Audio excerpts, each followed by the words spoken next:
Bonjour et bienvenue sur Actualité Géopolitique. Voici Kamala Harris, la présidente fantôme des États-Unis. Depuis qu'elle a remplacé Joe Biden sur le ticket démocrate, la VP Kamala n'a pas encore accordé une interview en face-à-face avec un média ou même donné de conférence de presse. Au lieu de cela, elle a pris la route en répétant le même discours encore et encore. Bien que notre économie se porte bien selon de nombreux critères, les prix des choses courantes comme les courses sont toujours trop élevés. Vous le savez et je le sais. Oui, nous savons que les prix sont élevés et nous savons aussi pourquoi ils sont élevés. C'est à cause de l'inflation causée par les dépenses massives de l'administration Biden-Harris. Si vous appréciez notre travail, merci de nous soutenir en vous abonnant et avec un pouce levé. Un exemple parfait de cela est la loi sur la réduction de l'inflation. Joe Biden a récemment célébré le 2e anniversaire de cette loi dans un post sur X. La loi a alloué 783 milliards de dollars au financement du changement climatique et n'a rien à voir avec la réduction de l'inflation.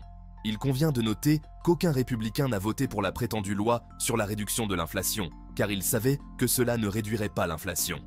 Alors, avec le Sénat divisé 50-50, la vice-présidente Kamala Harris a voté pour trancher. À noter en passant, la femme à côté de Joe Biden sur cette photo s'appelle Sheena Tai, qui est originaire de la Bay Area, en Californie. Mais Joe Biden a entendu son nom et s'est trompé. Je m'appelle Sheena Tai, je suis diplômée de l'UC Riverside en 2019 et je fais partie d'un partenariat public-privé qui exploite notre capacité à faire ce que cette jeune femme en Chine a fait. Donc, presque un mois après être devenue la présumée candidate démocrate à la présidence, Kamala Harris a fait des remarques sur sa politique économique. Et cela ne s'est pas bien passé du tout. Une miche de pain coûte 50% de plus aujourd'hui qu'avant la pandémie. Le bétail haché est en hausse de presque 50%. Kamala, merci de nous rappeler combien les choses étaient moins chères sous l'administration Trump. Je suis Donald J. Trump et j'approuve ce message. Lorsque je serai élu président, je ferai de la réduction des coûts et de l'augmentation de la sécurité économique pour tous les Américains une priorité absolue. En tant que président, je m'attaquerai aux coûts élevés qui comptent le plus pour la plupart des Américains, comme le coût de la nourriture. Donc Kamala Harris, faisant partie de l'administration Biden-Harris, qui est l'administration actuelle, va vous faire attendre avant de faire son travail. Monde clownesque. Au lieu d'admettre que l'administration Harris-Biden est la cause de l'inflation, VP Kamala blâme les entreprises avares. Beaucoup des grandes entreprises alimentaires connaissent leur plus haut profit en 2 décennies. Alors que de nombreuses chaînes de supermarchés répercutent ces économies, d'autres ne le font toujours pas. Tout d'abord, quelle chaîne de supermarchés arnaque les clients? Eh bien, elle ne le dirait pas parce qu'elle ne pourrait pas. Personne n'a jamais prouvé la pratique de la hausse des prix injustifiés. Personne ne sait même ce qu'est vraiment la hausse des prix injustifiés. Ce que Kamala Harris et les démocrates ne comprennent pas, c'est que l'augmentation des prix ne cause pas l'inflation. L'inflation cause l'augmentation des prix. L'inflation, c'est trop d'argent poursuivant trop peu de biens, ce qui dévalue l'argent dans vos portefeuilles et vos porte-monnaies. Larry Kudlow a raison. Il n'y a pas de hausse des prix injustifiés. Si les démocrates veulent trouver une source des prix élevés, ils n'ont qu'à se regarder dans le miroir. Mais au lieu de cela, ils blâmeront tout le monde d'autre et je travaillerai pour faire adopter le première interdiction fédérale de la hausse des prix injustifiés sur les aliments. Regardez, je sais que la plupart des entreprises créent des emplois, contribuent à notre économie et respectent les règles. Mais certaines ne le font pas et ce n'est pas juste. Et nous devons prendre des mesures lorsque c'est le cas.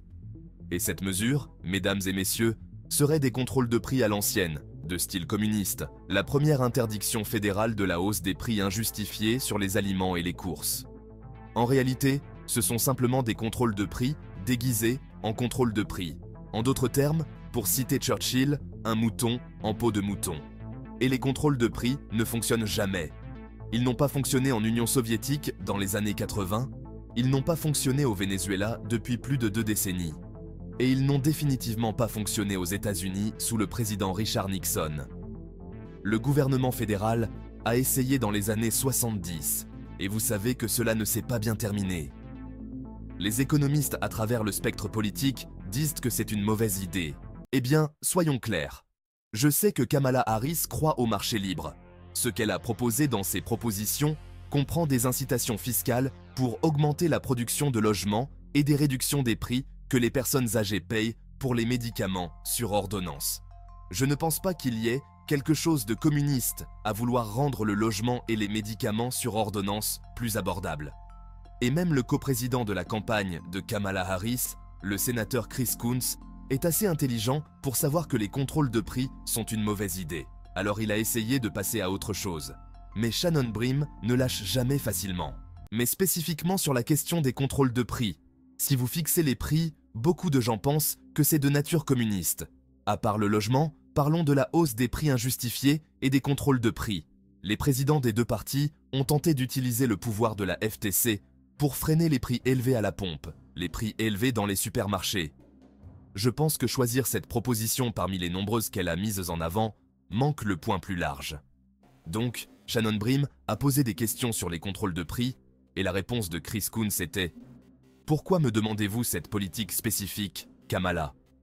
Et Shannon Bream a posé la question parce que la majorité des réponses au plan de contrôle des prix de Kamala Harris étaient extrêmement négatives. Ma réponse préférée à cela est venue de Larry Bell de Newsmax, des outils pour réparer une économie défaillante, marteau et faucille. La chroniqueuse du Washington Post, Catherine Rampell, a offert le conseil suivant à VP Kamala. Lorsque votre adversaire vous traite de communiste, peut-être ne proposez-vous pas des contrôles de prix. Personne ne peut expliquer ce que signifie la hausse des prix injustifiés. C'est comme cette vieille phrase sur la pornographie. Je sais quand je la vois.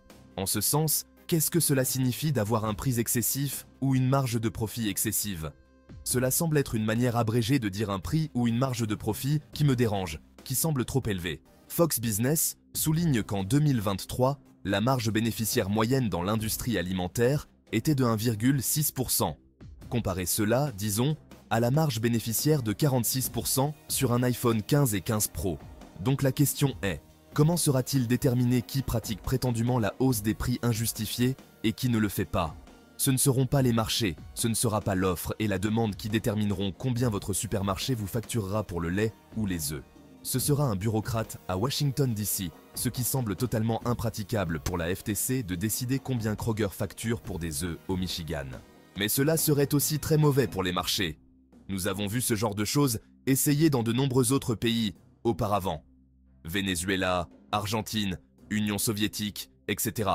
Cela conduit à des pénuries, à des marchés parallèles et à une incertitude. La proposition anti-hausse des prix injustifiés de VP Kamala prouve deux choses. A. Kamala Harris est économiquement illettrée avec zéro compréhension des principes économiques de base, et B. Elle n'est pas une personne sérieuse et n'a pas sa place à diriger le pays. Assurez-vous d'être enregistré pour voter, les amis. Et comme l'a écrit le comité de rédaction du Washington Post, que la proposition de Harris gagne les électeurs reste à voir. Mais si une analyse économique solide a encore de l'importance, elle ne le fera pas. Voilà tout pour l'instant. Suivez-moi sur X, ne marchez pas, courez. Et pendant que vous y êtes, abonnez-vous à la chaîne. Comme toujours, merci de votre écoute et j'espère vous voir la prochaine fois, s'il y a une prochaine fois.